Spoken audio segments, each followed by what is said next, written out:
heard shouting around 3:30 in the morning, somebody yelling, wake up, get the fuck out. The fucking building's on fire. But I couldn't see the fire. I didn't know where it was, so, and I was kind of like out of it. I'd only been asleep for 2 hours. So I, threw on a hoodie and some shoes, and I walked over to the door and opened it up without even thinking, and I got knocked back in by a cloud of smoke, just pushed back into the apartment. So I slammed the door shut, and then I was like, whoa, fuck, this is ridiculous. All right, so I grabbed my right there, by next to my bed, were my phone, my wallet, and my keys. So I grabbed those, and then I opened up the door and crawled to the stairwell.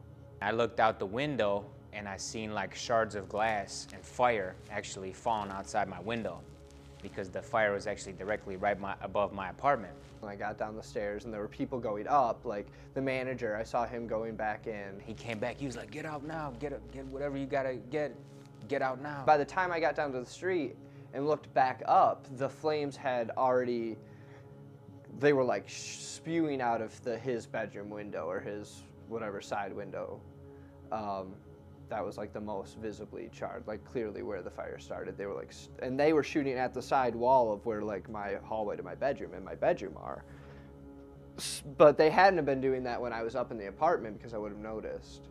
But that, when I got down on the street, is when I realized that it wasn't just a fire in the building, it was a fire in the apartment next to my apartment, which is far more frightening. And I probably would have been freaking out a lot more if I had known that I was definitely in immediate danger. I lost everything except pretty much my clothes. All the material stuff, whatever. I mean, there's stuff, I still have stuff up there.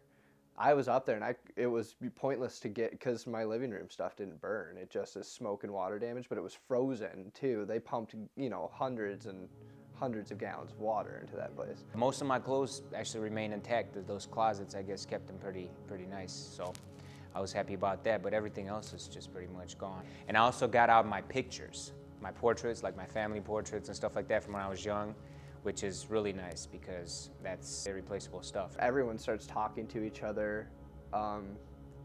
People are already talking, like people are crying, people are upset about pets. A lot of people did get their animals out, some people didn't.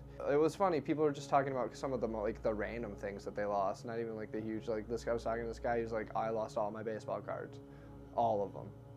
Probably like a life's worth of collection. Like, that sucks.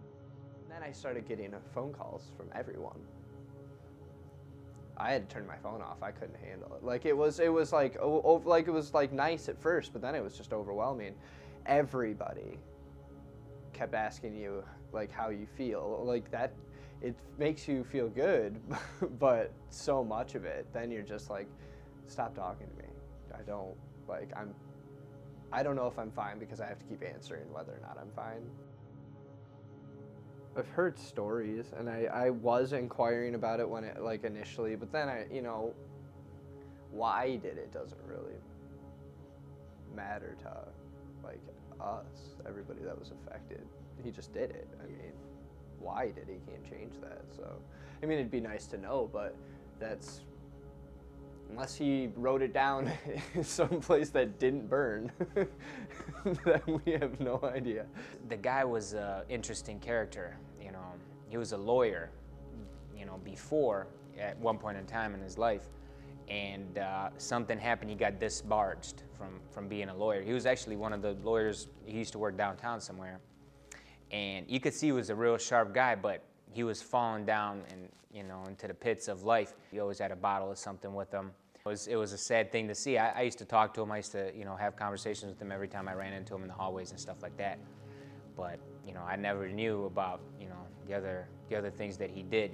He started smoking crack. He started drinking heavily, and he was actually a full-blown crackhead by the time that this fire happened. He was supposed to get evicted within a couple of days. He lost everything. He lost his job. He didn't have anything. So I think he just figured that suicide is the best way to go, which it's not, but he had lit his apartment on fire with a cigarette or something, barricaded the door, and so by the time that the management personnel was able to kick in the door, That was actually a fatal mistake for the building because that spread the fire. That gave the fire the air that it needed to, you know, to take over the rest of the hallway. And so that's how it spread that quickly. You know, I feel bad for him, you know, thinking about it, you know. He's a human being, and he shouldn't have gone out that way, but everybody makes their own choices in life.